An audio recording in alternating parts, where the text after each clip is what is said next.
Finally আপনাদের সাথে কিছু কথা বলতে চাই। আমি আসলে কখনোই চাই নাই যে মানুষটা পৃথিবী থেকে চলে গেছে সেই মানুষটাকে নিয়ে খুব বেশি বড় কোনো কনভারসেশন আপনাদের সাথে করতে।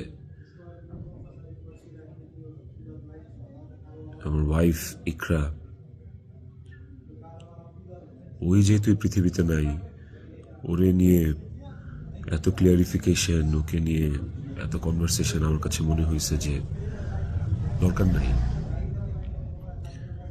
আমি বরাবরই আমার সংসারের ব্যাপার, আমার ঘরের ব্যাপার আমি ঘরে রাখতে পছন্দ করি। সেই জায়গা থেকে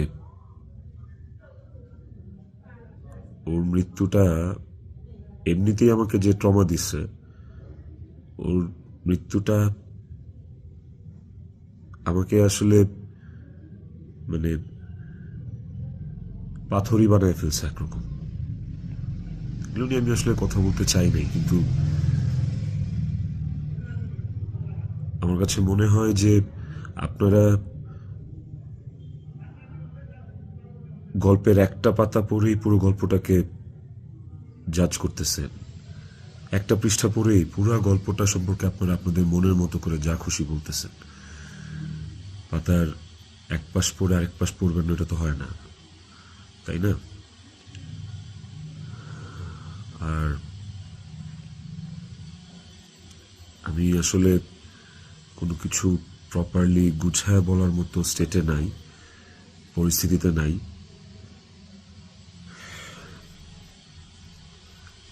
আপনাদেরকে আমি কয়েকটা কোয়েশ্চেন অ্যান্সার দেওয়ার জন্য আসলে ভিডিওটা করতেছি, যে প্রশ্নের উত্তরগুলি আপনাদের কিছুটা হলেও কনফিউশন দূর করবে।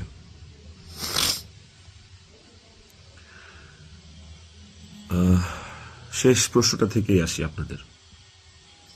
আমি এই ভিডিওতে সবকিছু ক্লিয়ার করবো, এভরিথিং। আমি আপনাদের প্রত্যেকটা প্রশ্নেরই উত্তর দেওয়ার চেষ্টা করব।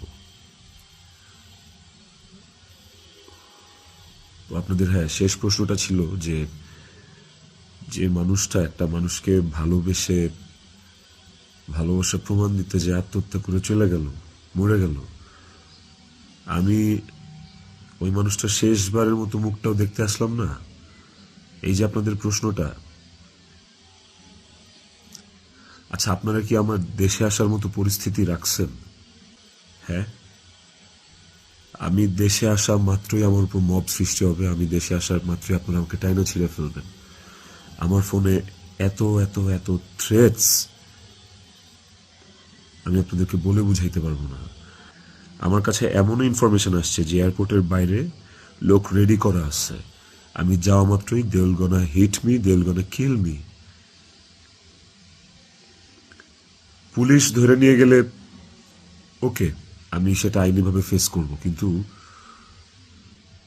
এখন যদি আমিও মারা যাই, আমিও রিজিকের মার কাছে চলে যাই, রিজিকের কি হবে? আপনারা কি চান যে রিজিক তার বাবাকেও হারাক? এই ছেলেটার কি দোষ? এই ছেলেটা বড় হবে না? ও কিভাবে বাঁচবে? মায়ের অভাব কেউ পূরণ করতে পারে না। যে মানুষটা বাইচা আছে বাপ, ওই বাপের অভাব কিভাবে পূরণ হবে? তাইলে মাও থাকবে না, বাপও থাকবে না? আপনারা এটা চান? আমার ইকরার শেষ মুখটা আপনারা আমাকে দেখতে দেন নাই। আমার ইকরার শেষ মুখটা ইকরার পরিবার আমাকে দেখতে দেয় নাই।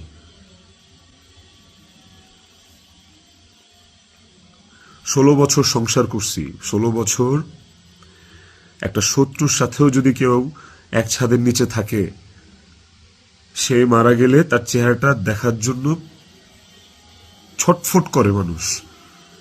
আর আমার বউ ছিল, আমি ভালোবাসা তার বিয়ে করছি, ওই মানুষটা মারা গেছে, তার শেষবারের মতো তার চেহারাটা আমি দেখবো না?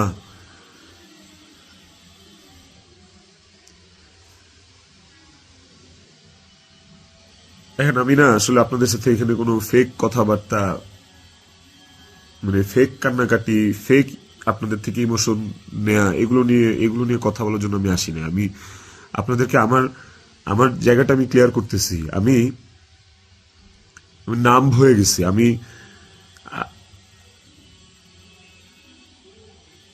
আমারও মনে হয় যে আমি যে কোনো সময় কোনো একটা দুর্ঘটনা ঘটায় ফেলতে পারি, বাট ওই মুহূর্তে যখন রিজিকের ফেসটা আমার চোখের সামনে আসে না,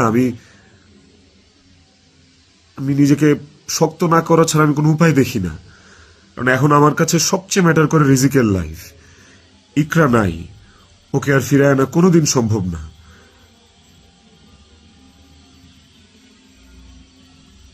আমার কাছে এখন সবচেয়ে বেশি প্রায়োরিটি হচ্ছে রিজিকের জীবনটা।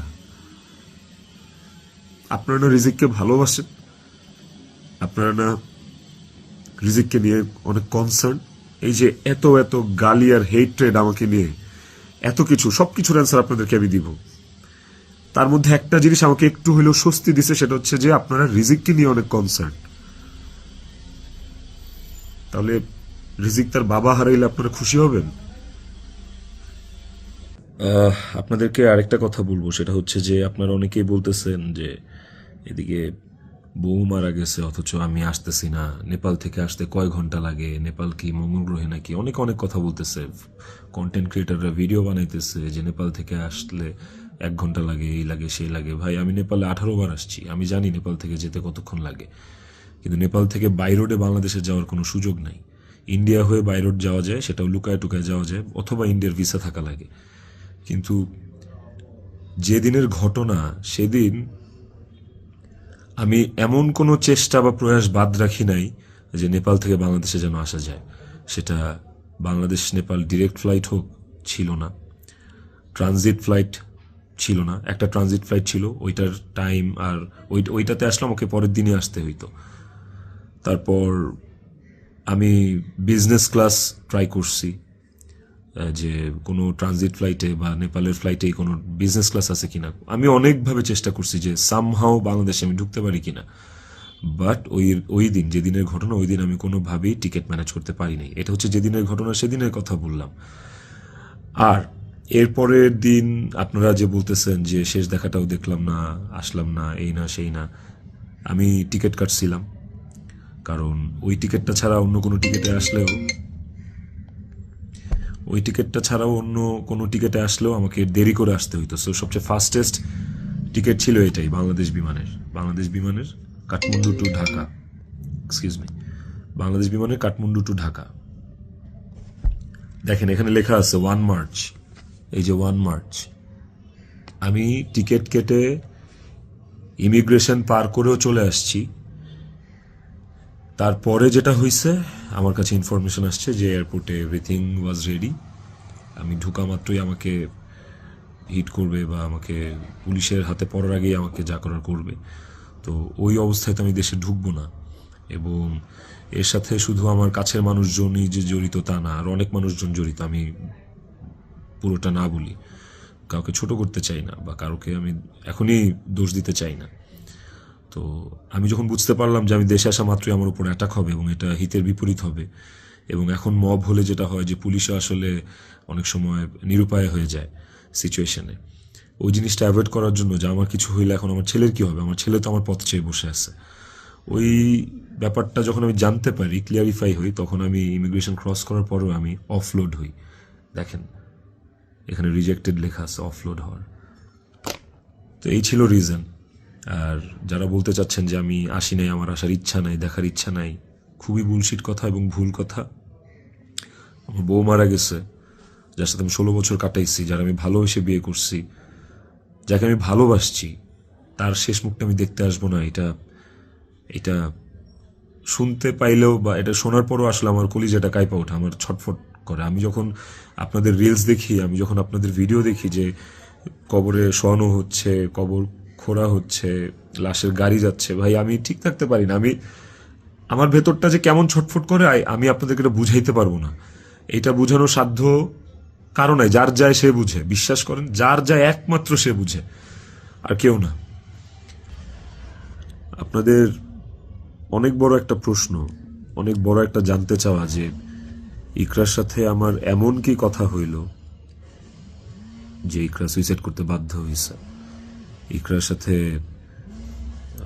আমার ভিডিও কলে ইকরা এমন কি দেখলো যে ইকরা আত্মহত্যা করলো। তো নেপালে আসার পর থেকে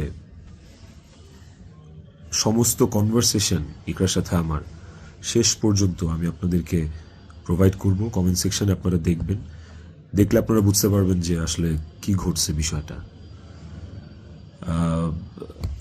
আরেকটা যে বিষয় সেটা হচ্ছে যে কিছু স্ক্রিনশট ঘুরে বেড়াচ্ছে ফেসবুকে, সোশ্যাল মিডিয়াতে, যে ওখানে লেখা আমি ইকরাকে বলতেছি আমি ওকে ডিভোর্স দিয়ে তিথিকে বিয়ে করব, এন্ড আপনারা ভাবতেছেন এই জন্য ইকরা সুইসাইড করছে। আপনাদেরকে বলতে চাই ওই স্ক্রিনশটটা পুরোটাই ফেক। কারণ হচ্ছে আমি কোনোদিন ইকরার সাথে বাংলায় কনভারসেশন করি নাই, কোনো চ্যাটিংয়েই ওর সাথে আমার কোনোদিন কোনো বাংলায় এরকমভাবে বাংলা লেখায় ওর সাথে আমার কোনোদিন কোনো কনভারসেশন হয় নাই। ইকরার সাথে আমি সবসময় বাংলা আর ইংলিশ মিক্স কনভারসেশন করছি। বাংলা আর ইংলিশ মিক্স বলতে বাংলিশ ভাষায় আর কি, বাংলাটাকে ইংলিশে লিখে ওর সাথে কনভারসেশন করছি। তো ওই স্ক্রিনশটটা দেখে আপনারা ভুল বুঝেন না, মিসজাজ করেন না, ওটা একটা ভুয়া এবং ফেক স্ক্রিনশট। আমাকে ফাঁসানোর জন্য আসলে ওই স্ক্রিনশটগুলো বানানো। কে বা কারা বানাইছে আই হ্যাভ নো আইডিয়া। তো টক্সিসিটি একটা বিষয়, আমাদের রিলেশনশিপটা অনেক আগে থেকেই টক্সিক ছিল, অনেক আগে থেকে টক্সিক ছিল। তিথির সাথে পরিচয় হওয়ার আগে থেকেও টক্সিক ছিল, অ্যান্ড ও অনেক আগে থেকে আমার কাছে ডিভোর্স চাইতো, কিন্তু আমি কোনোদিনই ওকে ডিভোর্স দিতে চাইনি, তালাক দিতে চাইনি। আমার একটাই কথা ছিল যে আমি সংসার করব, কারণ আমি নিজেই একটা ব্রোকেন ফ্যামিলি থেকে বড় হওয়া ছেলে। আমি যখন ক্লাস 5-এ বা 6-এ পড়ি তখন আমার বাবা মার মধ্যে ডিভোর্স হয়, সেপারেশন হয়। আমি খুব ভালো করে ফিল করছি, আমি নিজে ফিল করছি যে একটা ব্রোকেন ফ্যামিলিতে একটা সন্তান কোন ধরনের ইনকনভেনিয়েন্স, কত ধরনের সমস্যা ফেস করে, তার মেন্টাল স্টেট কেমন হয়। আমি কোনোদিনই চাইনি রিজিক এই স্বাদটা পাক। আমি কোনোদিন চাইনি যে রিজিক ব্রোকেন ফ্যামিলির বাচ্চা হোক, বেবি হোক, বা ও আমি যে কষ্টটা ফিল করছি আমার লাইফে এই কষ্টটা, সেম কষ্টটা রিজিক ফিল করুক, এটা আমি কোনোদিনই চাইনি। এই কারণে আমি অলওয়েজ আমার মধ্যে ট্রমাটা ছিল যে মানে ব্রোকেন ফ্যামিলির কনসিকুয়েন্সেস কি। আমি কোনোদিন ওর কাছে বলি নাই যে আমি ওকে ডিভোর্স দিব বা আমি ডিভোর্স দিতে চাই। আমি অলওয়েজ ওর সাথে সংসারই করতে চাইছি। তো স্ক্রিনশট দিব, আপনারা দেখতে পাবেন। ইকরা শুরু থেকেই, আমাদের সম্পর্কের শুরু থেকেই অনেক সন্দেহপ্রবণ ছিল, আর এই সন্দেহ প্রবণতার কারণে আসলে আমাদের সম্পর্কটা বেশ টক্সিক হয়ে গেছিল। আর এই টক্সিসিটির মধ্যেও আমরা আসলে সংসারটা চালায় যাচ্ছিলাম। এই যে মানুষটা চলে গেল আমাদেরকে রেখে, এই যে মানুষটা মারা গেল, আমার সহধর্মিনী, ওরে নিয়ে আসলে আমার কতটুকু বলা উচিত আমি আসলে জানি না, কিন্তু সময় চলে আসছে, অনেক কিছু আপনাদেরকে আসলে জানানো উচিত, আপনাদেরকে জানাইতে হবে আমার, কারণ আপনারা একতরফা ভেবে যাচ্ছেন বিষয়টাকে। ওর কিছু বদভ্যাস ছিল, ওর জেনুইন কিছু বদভ্যাস ছিল যেগুলো আসলে ওকে আরও ক্রেজি করে ফেলছে, যেগুলো ওকে আরও মানে এমনি তো বাইরের মানুষ থেকে ট্রিগার্ড হইতো, ওই জিনিসগুলো ওকে আরও পেয়ে বসতো আর কি। এই বিষয়গুলো আসলে আমি জাস্ট মুখের কথা বলতেছি না, আমার কাছে প্রমাণ আছে। ইভেন আমি আপনাদেরকে এগুলো সব শেয়ার করব পরের ভিডিওতে with documents and all. Iqra triggered হয়েছে, কিন্তু সেটা আমি করি নাই। ইকরা ট্রিগার্ড হয়েছে আমারই কিছু ভাই ব্রাদার, কিছু কাছের মানুষ, যারা ওর আমার দুজনেরই কমন সার্কেল, যাদের সাথে ইকরার আমি দুজনই খুব ইন্টিমেট ছিলাম। ওরা ডে বাই ডে ওকে ট্রিগার করে করে আজকে এই জায়গায় নিয়ে আসছিল। এবং এই মানুষগুলা তো থার্ড পার্সন আমার জীবনে। একটা সংসার তখনই টক্সিক হয় যখন বাইরের মানুষরা ওই সংসারের মধ্যে ইনভলভ হওয়া শুরু করে, বাইরের মানুষগুলা ওই সংসারে হাজবেন্ডকে বা ওয়াইফকে ট্রিগার করা শুরু করে। তো এই মানুষগুলা সম্পর্কে আমি পরে অন্য একটা ভিডিওতে হয়তো বলবো, বা এই মানুষগুলো সম্পর্কে ওরা যারা নিজেদেরকে কাকরাইল মসজিদের ইমাম সাহেব মনে করে আমার সংসারে ইন্টারফেয়ার করছে, তাদেরকে নিয়ে পরে কথা বলবো উইথ প্রুফ। কিন্তু এখন আসলে আমি এইসব বিষয়ে বা অন্য কাউকে এক্সপোজ রিভিল করার মতো আসলে মেন্টাল পরিস্থিতিতে নাই। আমি কতটুকু গুছায় কথা বলতে পারতেছি আমি সেটাও জানি না, কিন্তু আমি ইকরাকে সুইসাইড করতে ট্রিগার করি নাই, শি ওয়াজ ট্রিগার্ড। এবং এই বিষয়টা আপনারা, আমি যে স্ক্রিনশটগুলো প্রোভাইড করব ওই স্ক্রিনশটগুলো দেখলে আপনারা বুঝবেন, যেখানে একটিবারের জন্য আমি ওকে কোথাও বলি নাই যে আমি ওর সাথে থাকবো না। আর আমার পুরো কনভারসেশনে আমি কখনো ওকে গালিগালাজ করি নাই, আপনারা সেটা পাবেন না। বরঞ্চ ও আমাকে অনেক গালিগালাজ করছে, অনেক উল্টাপাল্টা কথা বলছে, অনেক থ্রেট দিচ্ছে, অনেক কিছু করছে। তো আমি ট্রিগার করি নাই, আমি অন্তত চাই নাই যে ও সুইসাইড করুক। আমার কাছে ইকরা শুধু আমার ওয়াইফ ছিল না, আমার কাছে এত টক্সিসিটির পরে এসেও ইকরা আমার কাছে আমার সন্তানের মা ছিল। এটা আমার কাছে অনেক বড় একটা ব্যাপার ছিল। আপনাদের আরেকটা বড় প্রশ্ন বা জানার ব্যাপার ছিল যে ইকরার মৃত্যুর আগে ওর ভিডিও কলে ও এমন কি দেখছে বা আমি এমন কি বলছি ভিডিও কলে যে কারণে ও বাধ্য হয়েছে সুইসাইড করতে। আপনাদেরকে যে স্ক্রিনশটটা দিব ওই স্ক্রিনশটটাতে আপনি নিচে গেলে দেখতে পারবেন যে একটা কনভারসেশনের পরে ওর সাথে আমার একটা 22 সেকেন্ডের ভিডিও কল। ওই ওই 22 সেকেন্ডের ভিডিও কলটার বিষয় বলি। ও আমাকে কল দিচ্ছে, আমি ফোনটা ধরছি, ধরার পর ও আমাকে বলছে যে আমার শেষবারের মতো দেখে না, আমার আর জীবনে কোনোদিন দেখবি না। তো ওর ওই কথাটা শোনার পর আমার কাছে মনে হয়েছে যে আমি খুব ঘাবড়ে গেছি, আমি ভয় পেয়ে গেছি যে নিশ্চয়ই কোনো একটা দুর্ঘটনা ঘটবে। সাথে সাথে আমি আমার অ্যাসিস্ট্যান্টকে কল দিছি যে ম্যাডাম পাগলামি করতেছে, ম্যাডাম রে তাড়াতাড়ি যা দেখ ম্যাডাম কি করতেছে, তাড়াতাড়ি পাগলামি করতেছে। ওই অ্যাসিস্ট্যান্টের সাথে কথা বলার সময় আমার ফোনে ওই কথা বলা অবস্থাতে আরেকটা ভিডিও কল আসছে। অ্যাসিস্ট্যান্টকে আমি হোয়াটসঅ্যাপে কথা বলতেছিলাম, মেসেঞ্জারে আমার কলটা, ভিডিও কলটা আবার আসছে ইকরার থেকে। তো অ্যাসিস্ট্যান্টের সাথে কথা বলতে বলতে ওই কলটা রিসিভ করতে পারি নাই। অ্যাসিস্ট্যান্ট ততক্ষণে ম্যাডামের ওখানে গেছে, আর আমার কলটা যেহেতু আমি ধরতে পারি নাই, তারপর আমি অ্যাসিস্ট্যান্টের সাথে কথা শেষে আমি নিজে কল ব্যাক করছি। তারপর আর ওই কল ওখান থেকে আর কখনো রিসিভ হয় নাই। তো আমার কথা হচ্ছে যে আমার কথা ভাবে নাই, মানলাম। আমার ছেলেটা রিজিক পর্যন্ত যে ওকে গেটে ধাক্কা দিচ্ছে, নক করছে, বলছে যে মা দরজা খুলো, মা দরজা খুলো। রিজিকের কণ্ঠস্বরটা কি ওর কানে যায় নাই? রিজিকের প্রতি কি ওর একটু মায়া কাজ করে নাই রিজিকের কথাটা শোনার পরে? তো এই ভিডিও কলের বিষয়টাও আপনাদেরকে আমি ক্লিয়ার করলাম। আই হোপ আপনারা স্ক্রিনশট দেখলে বুঝতে পারবেন। এবার আসেন নেপালের শুটিং প্রসঙ্গ।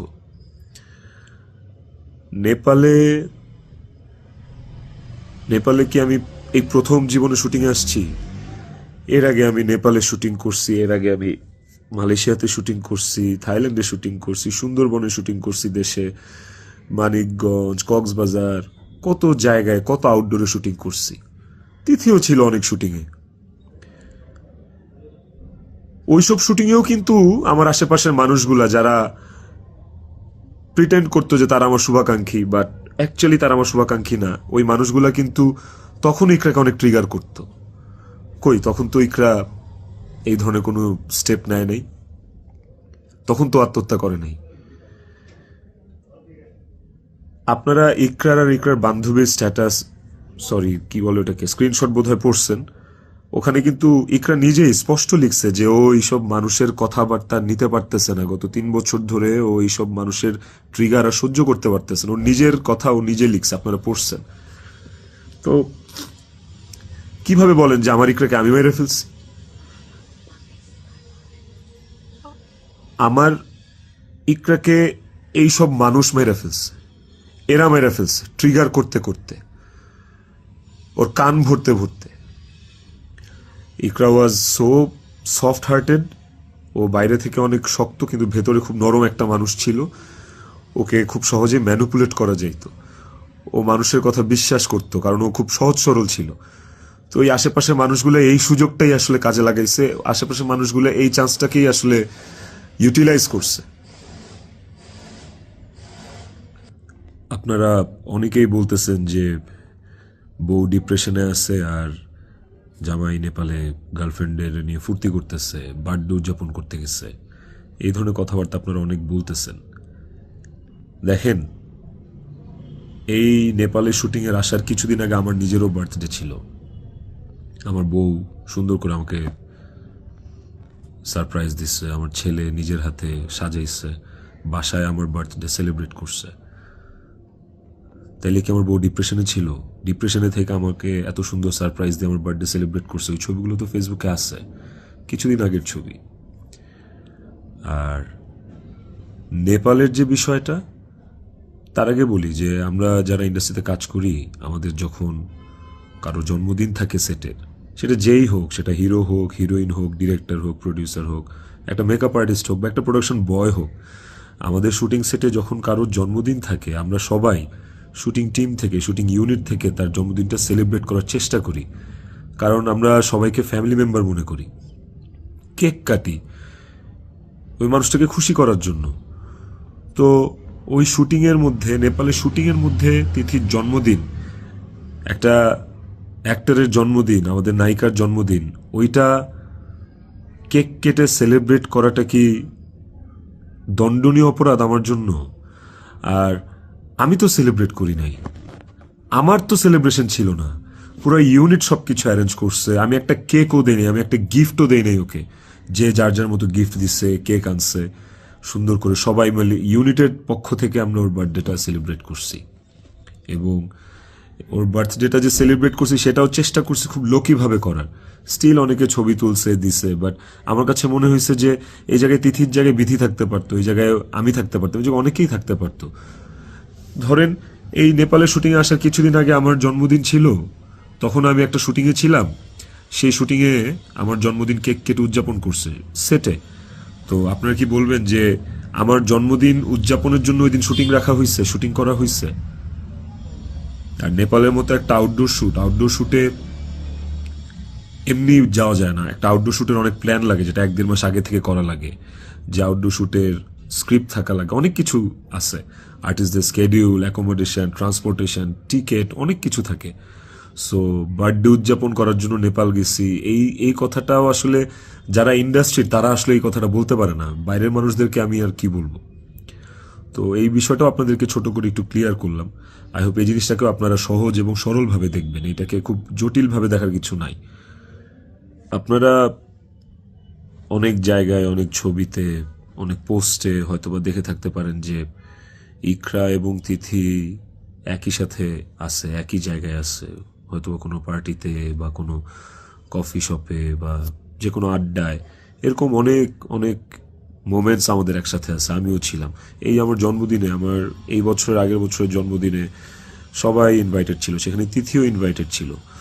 যদি বিষয়টা এতটাই টক্সিক হইতো, তাইলে কি এই জিনিসটা এত সহজ হইতো একটা মেয়ের জন্য যে তার হাজবেন্ডের একটা মেয়ের সাথে রিলেশন, সেই মেয়েটাকে তার বার্থডেতে ইনভাইট করে, তার সাথে কফি খেয়ে, তার সাথে আড্ডা দিয়ে, জিনিসটাকে কেমন না বিষয়টা? এবং সেটা তো একবার দুইবার না, একাধিকবার। তিথির বিষয়টা নিয়ে যদি বলি, দীর্ঘদিন একসাথে কাজ করার কারণে, একসাথে স্ক্রিন শেয়ার করার কারণে আমাদের ইন্ডাস্ট্রিতে একটা আর্টিস্টের সাথে একটা আর্টিস্টের ভালো বন্ধুত্ব, ভালো বন্ডিং হইতেই পারে। তিথির সাথেও আমার খুবই ভালো একটা বন্ডিং ক্রিয়েট হয়েছিল এবং একটা নির্ভরশীলতার জায়গা আমাদের মধ্যে ছিল। তার মানে এই না যে আমি ইকরাকে ডিভোর্স দিয়ে তিথিকে বিয়ে করব। এই কথা না আমি কোনোদিন ইকরাকে বলছি, না তিথি কোনোদিন আমাকে এই কথা বলছে। সো এইটাকে এত জাস্টিফাই আপনারা করতে পারেন না। I have prove. আমি আমি আমি কয়েক জায়গায় লিখছি যে তুমি আমার ওয়াইফ, ইকরাকে, যে তুমি আমার ওয়াইফ। তো আমার লাইফে ওয়াইফ একটাই, and it is you, and আমি তোমাকে ডিভোর্স দিব না, আমি তোমার সাথে সংসার করতে চাই। কয়েকবার এই কথা আমার কনভারসেশনে লেখা আছে, আপনারা দেখবেন। তিথির প্রতি এই সুন্দর একটা নির্ভরযোগ্যতার জায়গা তৈরি হওয়ার পেছনে যে কারণটা, সেটা হচ্ছে যে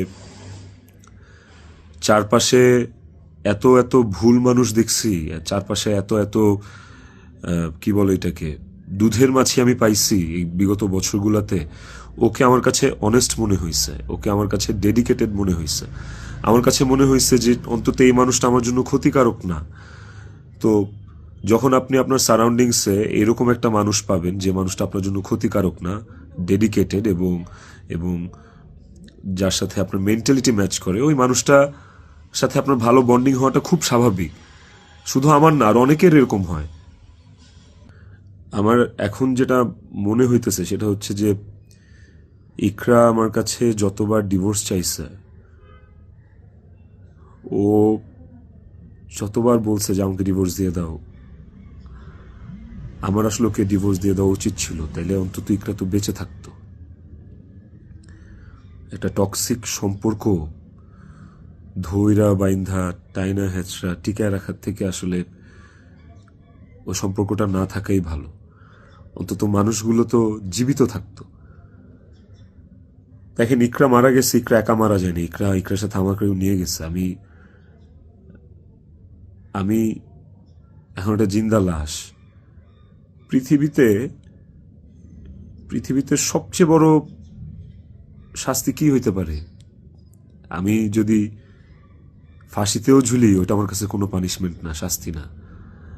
আমাকে যদি আপনারা মব করে মাইরাও ফেলেন, সেটাও আমার জন্য শাস্তি না। আমি আমার শাস্তি পায়া গেছি।